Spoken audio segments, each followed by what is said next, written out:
নমস্কার। নিয়মনিষ্ঠা চ্যানেলে আমার সকল শ্রোতা ও দর্শক বন্ধুদের স্বাগত।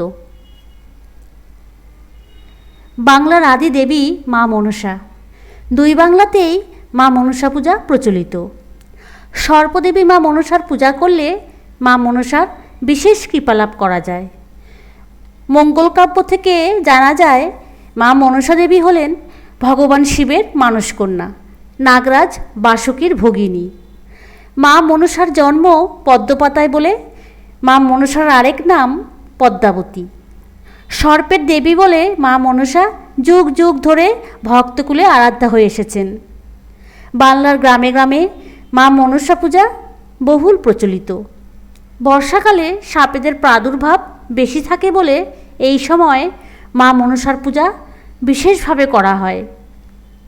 মা মনসার পূজা পদ্ধতি: মনসা পূজায় সিঁদুর, মনসা গাছ, পূজার শাড়ি, মধু, ঘি, দই, তিল, হর্তকি, পদ্মফুল, তুলসী পাতা, বেলপাতা, ধূপ, প্রদীপ, দুধ, কলা, আতপ চাল, নোয়া, শাখা, পলা, সিঁদুর এবং একটি পাথরের বাটি ইত্যাদি লাগবে।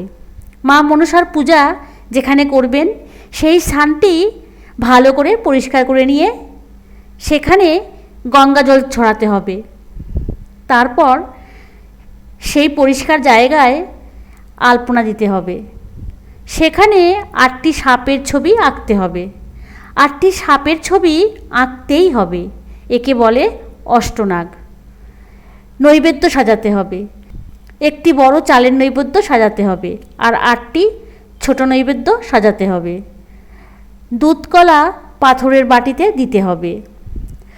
যদি মা মনসা দেবীকে মনসা গাছে পূজা করেন তাহলে সেই মনসা গাছ আলপনার স্থানে রেখে দিতে হবে।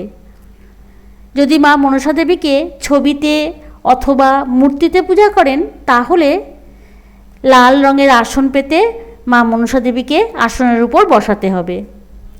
এরপর মা মনসা দেবীকে ফুলের মালা দিয়ে এবং চাঁদমালা দিয়ে সাজাতে হবে। তারপর মায়ের ছবির পাশে নোয়া, শাখা, পলা, সিঁদুর সাজিয়ে দিতে হবে। তারপর মা মনসা দেবীকে সিঁদুরের ফোঁটা দিতে হবে। মিষ্টি, নৈবেদ্য, দুধ কলা সব সাজিয়ে দিতে হবে। মা মনসা দেবীর পায়ে লাল ফুল অর্পণ করতে হবে।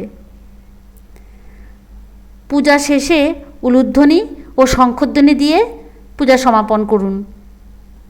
পুজো শেষে আপনি নৈবেদ্যর থালা সরিয়ে নিতে পারেন, কিন্তু যে পাথরের বাটিতে দুধ কলা দেবেন সেই বাটি মা মনসার কাছে রেখে দিতে হবে। মা মনসার পূজা পদ্ধতি এবং নিয়ম সম্বন্ধে কিছুটা জানাতে পারলাম। ভালো থাকবেন, সুস্থ থাকবেন। আবার দেখা হবে পরের ভিডিওতে।